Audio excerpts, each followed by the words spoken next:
শুভ সকাল বন্ধুরা, আজ আমি তোমাদের জন্য নিয়ে এসেছি একটা ডিমের রেসিপি। তো ডিমটা কেমনভাবে বানাবো পুরো ভিডিওটা স্কিপ না করে দেখতে থাকো, কারণ ভিডিওটা স্কিপ করলে তোমরা বুঝতে পারবে না আমি কেমনভাবে বানিয়েছি। তো চলো দেখো, রেসিপি বানানোর জন্য এখানে প্রথমে কড়াই চাপিয়ে দিয়েছি, আর ডিমটা আমি ভালোভাবে সেদ্ধ করে ছাড়িয়ে নুন হলুদ মাখিয়ে রেখেছিলাম। আর দেখতেই পেলে বাটির মধ্যে আমি মশলা সব পিষে নিয়েছিলাম, জিরে আদা লঙ্কা রসুন পেঁয়াজ সব বেটে নিয়েছি। আর তার মধ্যে আমি তিখালাল এভারেস্টের মির্চার পাউডার, তারপর নুন হলুদ সব দিয়ে মশলাটা রেডি করে রেখেছি।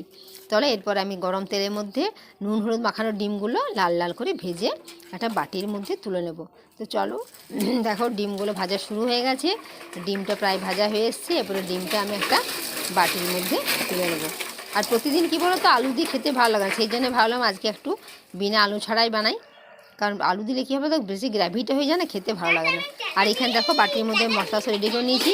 দেখো ডিমের তেলটা যে বেঁচেছিলো সেই তেলের মধ্যে আর কিছুটা তেল দিয়ে হালকা চিনি দিলাম। চিনিটা লাল হওয়ার পর আমি দেখো বাটা মশলাটা তেলের মধ্যে দিয়ে দিয়েছি। দেখতে পাচ্ছ মশলাটা কি সুন্দর টকবক করে ফুটছে দেখো। এরপরে যে বাটিতে যে মশলাটা লেগেছিলো সেই জলটা আমি কড়াইয়ের মধ্যে দিয়ে দিলাম। এরপরে দিচ্ছি দেখো, এই মশলাটা কিন্তু খুব সুন্দর, তোমরা এটা ব্যবহার করে দেবে, খেতে খুব সুন্দর। টাটা সম্পন দেখো কিচেন কিং মশলা, খুব সুন্দর টেস্টের, গন্ধটা খুব সুন্দর। এটা তোমরা যে কোনো নিরামিষ তরকারিতেও দিতে পারো, আলুর দম হোক আর যে কোনো নিরামিষ সবজি করো ওর মধ্যে দেবে, গন্ধটা খুব সুন্দর লাগবে।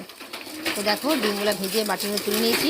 এখন মশলা কষা হয়ে গেছে, আমি ডিমগুলো কষানোর মধ্যে আমি দিয়ে দিলাম। তাহলে ডিমটা ছাড়ার সময় তোমাদেরকে দেখানো হয়নি, তার জন্য সরি। তো দেখো ডিমটা আমি দিয়ে আমি হালকা নেড়ে নেবো।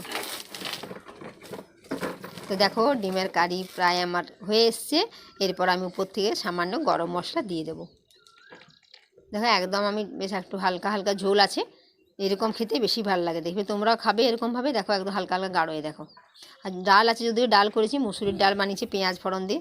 তো আজকে লাঞ্চে আছে পাতলা করে মুসুরির ডাল, গরম গরম ভাত আর ডিমের কালি, আর তার সঙ্গে আছে শাক ভাজা। দেখো ডিমের কারি রেসিপি আমার রেডি।